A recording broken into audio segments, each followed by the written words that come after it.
The day she told me I couldn't have children, the room was too bright. Clinics always are. White walls, white light, white silence. Emma sat across from me. Not just my doctor, my best friend of 12 years. She didn't look nervous. She looked careful. "I'm so sorry," she said, and her voice trembled just enough to feel sincere. My husband squeezed my hand, not tightly, just enough to remind me he was there. I stared at the ultrasound screen. It looked ordinary, but I didn't know what ordinary was supposed to look like. She did. I trusted that. When we walked out of the clinic, the sky looked different, as if the world had shifted slightly to the left. I remember thinking, there was a version of me that existed this morning, and she's gone now. The first week was quiet. He tried to be strong for me, cooked dinner, watched movies, held me longer at night. Emma called every evening, not as a doctor, as a friend. "I hate that this happened to you." She sounded angry, protective, on my side. I cried in front of her once, in my own kitchen. She hugged me, and I remember thinking, I'm lucky to have her. Lucky. Months passed. I packed away baby books I had bought secretly, stopped pausing near children's clothing sections, stopped imagining nursery colors. Grief changes the way you walk. Slower, heavier. But something else changed too. Small things.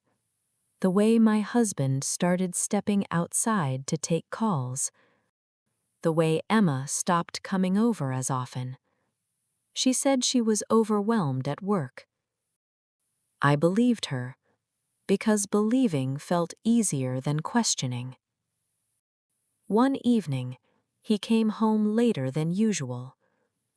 Not suspiciously late, just slightly off. He kissed my forehead, but his eyes were somewhere else. "Rough day?" I asked. "Yeah." He didn't elaborate. He used to.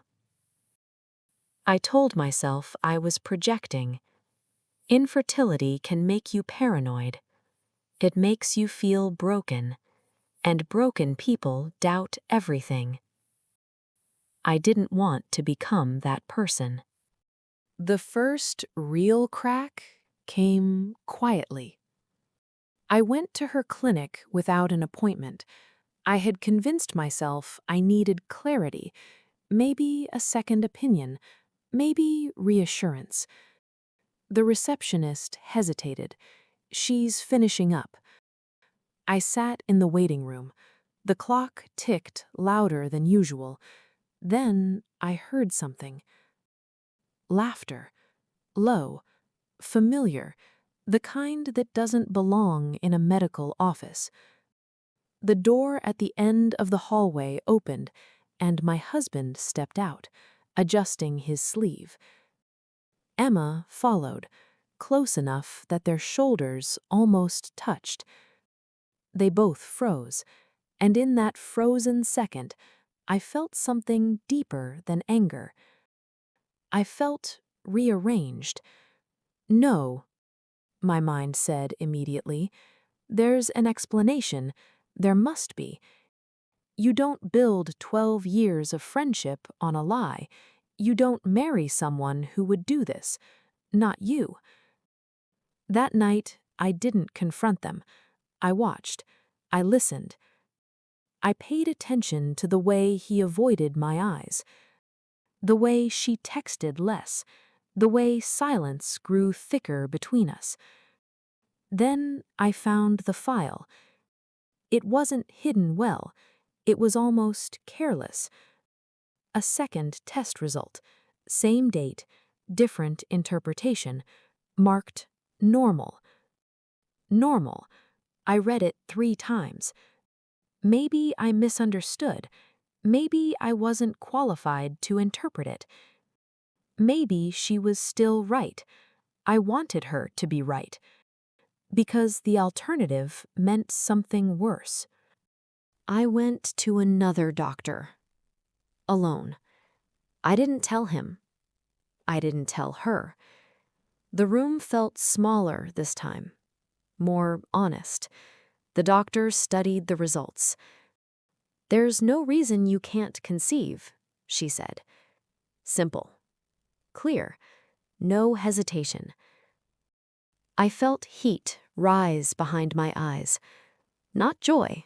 Not relief. Recognition. When I finally confronted them, it wasn't explosive. It was quiet. Too quiet. Emma cried first. Not dramatically, just softly. "We didn't plan this," she whispered. That sentence, the one people use when they know planning was involved. My husband didn't deny it. He just said, "It started after the diagnosis." After the diagnosis, as if grief gave him permission, as if hopelessness excused betrayal. The truth wasn't just that they were sleeping together.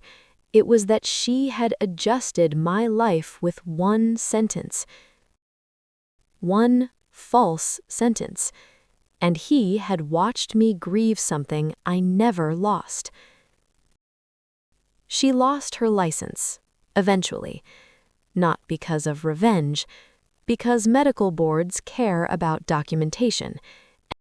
And I had it. He left. Not dramatically. No screaming, no broken plates. Just a suitcase and silence. Now I live in a different apartment. Smaller. Quieter. But lighter. Sometimes I still wonder, if she hadn't lied, would we have survived? Or were they already moving toward each other? Sometimes betrayal isn't the beginning. It's just the exposure. I'm not pregnant. Not yet. But now, when I look at myself in the mirror, I don't see broken. I see someone who survived being rewritten. Tell me something. If the person who held your hand during your worst moment was the one who caused it, would you ever trust again?